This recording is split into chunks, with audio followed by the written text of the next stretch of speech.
Hey YouTube, it's Amanda. I haven't been on in a while, but I really haven't had anything to say, so I decided to just kind of hold off until I had some updates.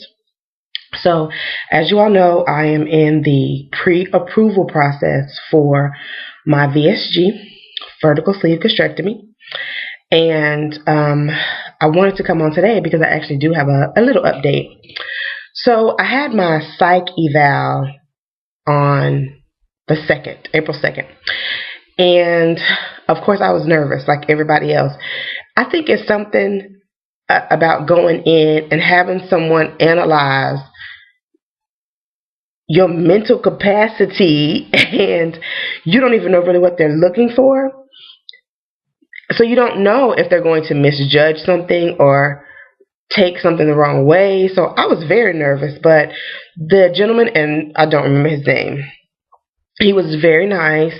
The office staff was really nice, but he asked questions like, how much weight do you want to lose?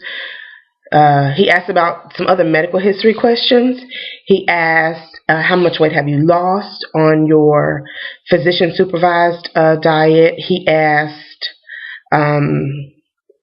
how my husband felt about it, who was going to help me once I had surgery.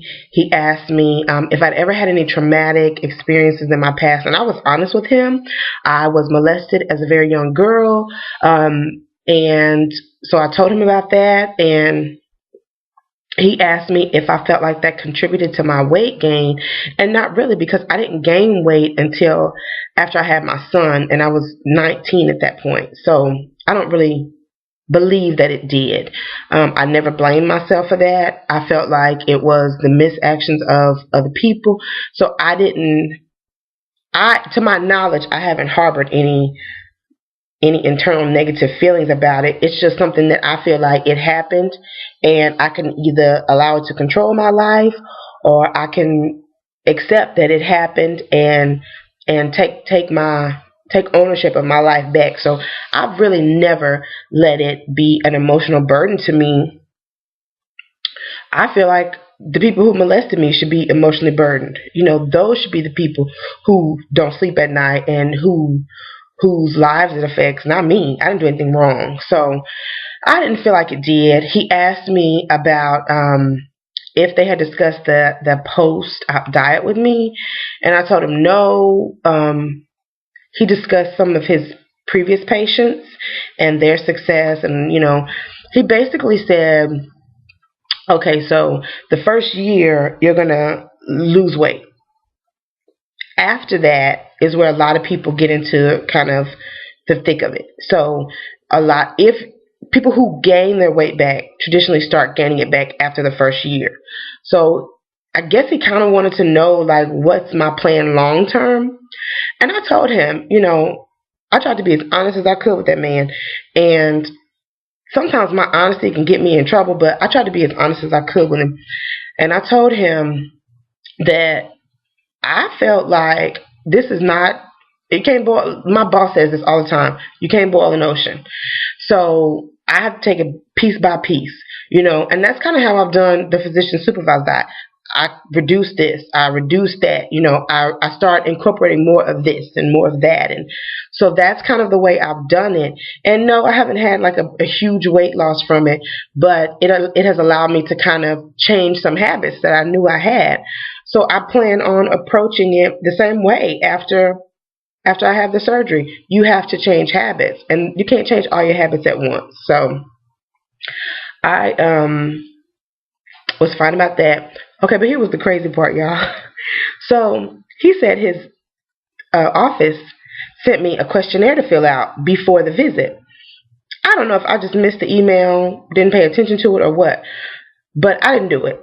So then I started feeling bad, like, oh my goodness, is that going to like reflect negatively on me that I didn't do it? So he was like, it's okay, you can do it here. It was 165 damn questions. What the hell? I was like, are you serious? But fortunately, it was kind of like one of those behavior things.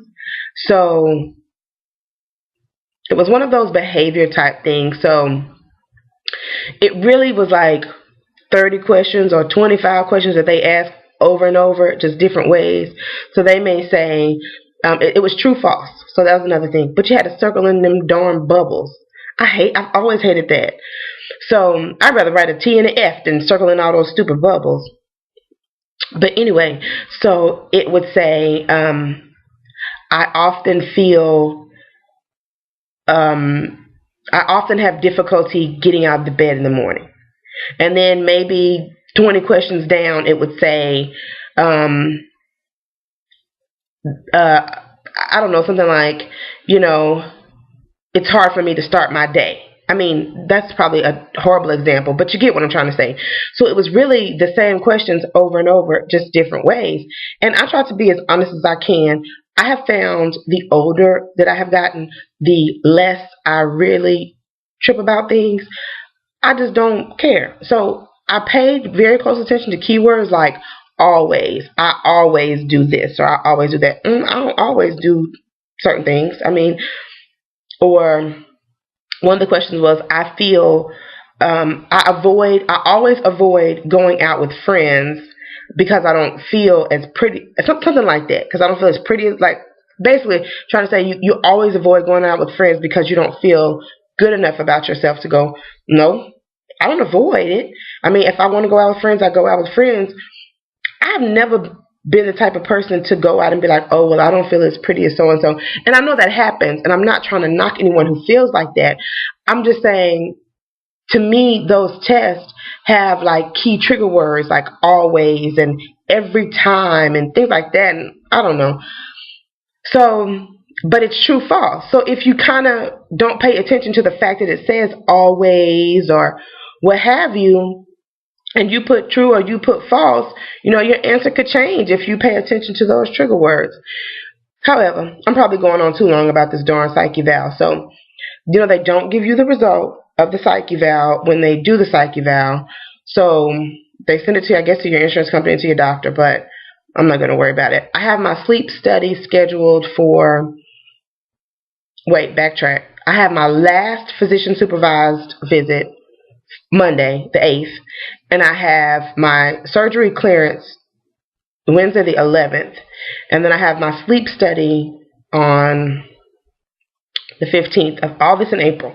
So they should be able to submit my paperwork to the insurance. The sleep study is actually not required by my insurance. That's really required by my surgeon. So they should be able to submit my paperwork to the insurance company next week, after, I guess, the testing comes back from the surgical clearance. And if you had, I'm sure you all who are post-op have had your surgical clearance. So you already know, how long it takes for them to get the lab work back. So if you kind of have an idea, let me know. Like, comment below and let me know. Because I'm thinking maybe next week or the week after, they should be able to submit my paperwork. My care advocate did tell me that they probably wouldn't be able to get me in May because the surgery schedule may already be full. So I'm still kind of thinking June, which would be perfect for me. You guys know I've wanted June from the beginning. But anyway, I've been enjoying watching videos. When you guys update your videos and post, I go in every day and I watch them and just kind of take encouragement from them and learn some things from them, learn some things I didn't even realize I was doing wrong. I'm going to say this and I'm hurry up because I see I'm approaching 9 minutes. Someone said that they had been drinking Crystal Light, and then they realized that it had like 30 grams of sodium. I never even thought to look for sodium in beverages, y'all. So I found that like crazy. So kind of made me think maybe there's some other things I need to be paying closer attention to. But anyway, I've gone on for over 9 minutes at this point, and probably bored everybody half to death, but I love you still. So more to come, and look forward to seeing you guys' videos. Have a good day, YouTube.